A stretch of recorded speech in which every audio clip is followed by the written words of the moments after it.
ब्राह्मीं च वैष्णवीं भद्रां षड्भुजां च चतुर्मुखां त्रिनेत्रां च त्रिशूलां च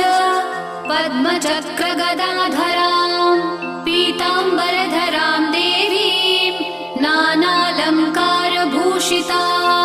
तेजःपुञ्जधरां श्रेष्ठां ध्यायेत् बालकुमारिकाम् ओङ्कारलक्ष्मीरूपेण विष्णोर्हृदयमव्ययम् विष्णुमानन्दमध्यस्थम्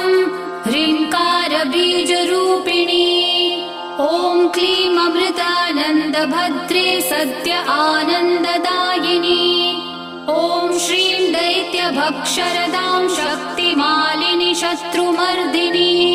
तेजःप्रकाशिनी देवी वरदा शुभकारिणी ब्राह्मी च